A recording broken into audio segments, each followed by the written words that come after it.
Assalamualaikum warahmatullahi wabarakatuh. Selamat berjumpa kembali dengan Bimbel Pak Tomo. Kali ini kita akan membahas tentang pertumbuhan dan perkembangan manusia. Kita mulai ya.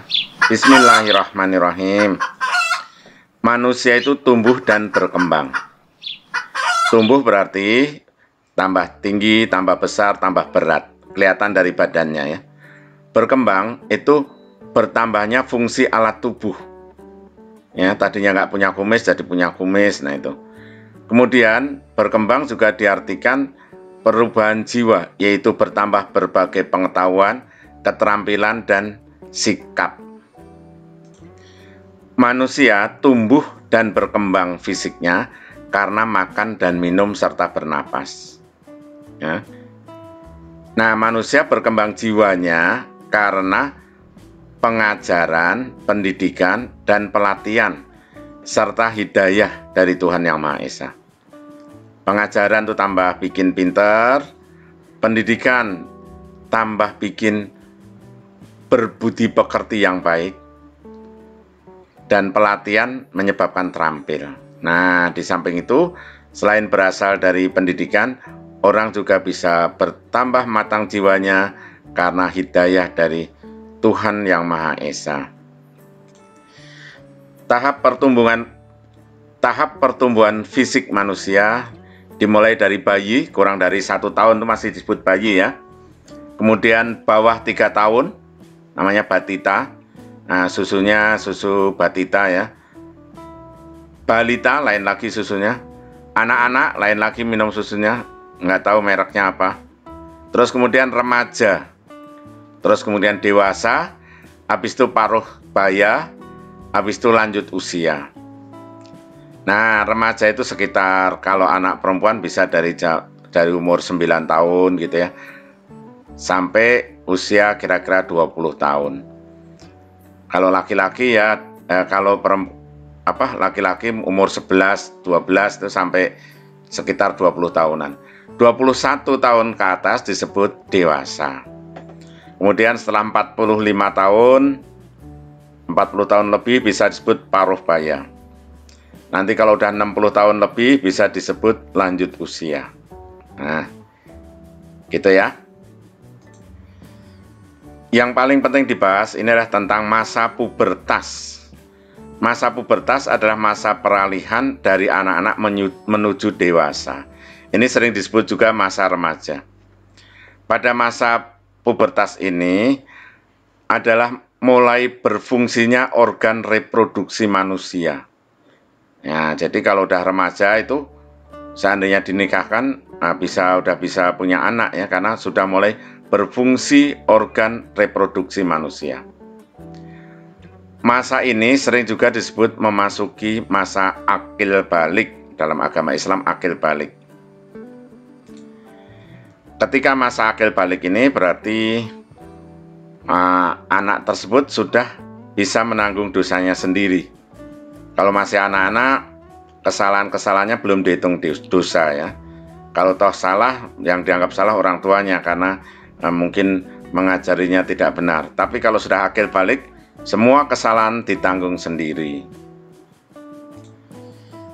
Ciri fisik masa pubertas pada laki-laki. Tumbuh jakun. Nah, di leher itu ada tumbuh jakun, ada kayak benjolan itu ya.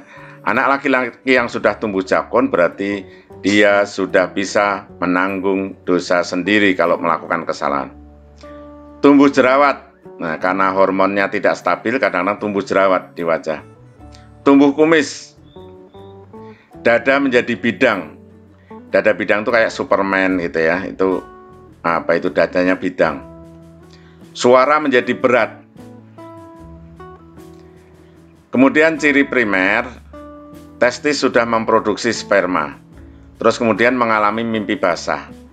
Mimpi basah itu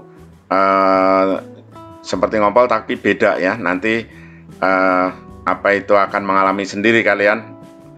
Nah, apabila mengalami ini maka harus mandi wajib atau mandi besar. Nah, ini tata cara mandi besar itu boleh nanya ibu atau bapak atau bu guru agama. Nanti kalau mimpi basah, kalau tidak mandi besar, nanti sholatnya tidak sah. Ciri fisik masa pubertas pada perempuan. Ciri sekunder. Ciri sekunder itu suara melembut, pinggul membesar. Kalau laki-laki dada menjadi bidang ya. Tumbuh payudara, tumbuh jerawat, tumbuh rambut sekunder. Rambut sekunder itu mungkin di ketiak atau di tempat-tempat lain. Ciri primer. Ini sekunder ya, ini primer. Yang primernya yaitu mulai ada produksi ovum atau sel telur. Mengalami menstruasi setiap sekitar 1 bulan. Jadi karena memproduksi ovum atau sel telur, maka dikeluarkan sekitar setiap 1 bulan.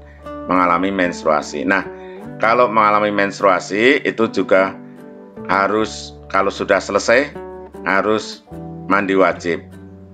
Kalau belum selesai, boleh tidak sholat ya. Perkembangan jiwa pada masa pubertas. Pada waktu masuk masa akil balik, jiwa dianggap siap bertanggung jawab terhadap dosa, karena dianggap sudah cukup pelajarannya ya, dari kecil udah diajarin mana yang baik, mana yang buruk, lalu udah bisa membedakan mana yang baik, mana yang buruk, maka jiwa itu dianggap sudah bertanggung jawab terhadap dosa. Sudah bisa membedakan mana yang baik, mana yang buruk, harus selalu mengikuti yang baik. Emosi kurang stabil pada masa pubertas, mungkin gampang tersinggung ya. Kemudian perlu penyaluran energi untuk hobi yang positif serta pengembangan bakat. Jadi pada waktu pubertas itu tenaganya kuat ya, oleh karena itu perlu disalurkan. Nah nanti misalnya udah SMP itu harus punya hobi yang positif. Misalnya main bola boleh, basket boleh, pencaksilat boleh, atau hobi-hobi lain. Kalau nggak senang semuanya boleh tentang sains, tentang percobaan-percobaan, siapa tahu menjadi penemu ya. Kemudian mulai ada rasa tertarik pada lawan jenis. Nah ini mulai tertarik pada lawan jenis itu nggak boleh ngelihat. Misalnya anak laki-laki nggak boleh ngeliat anak perempuan terlalu lama, nggak boleh, nanti dosa ya, dosa. Waktu kecil gandengan tangan nggak apa-apa, tapi kalau udah masa pubertas malah tidak boleh, nah nanti dosa ya, dosa. Harus saling menjaga pandangan mata, tidak boleh terlalu sering melihat lawan jenis ya.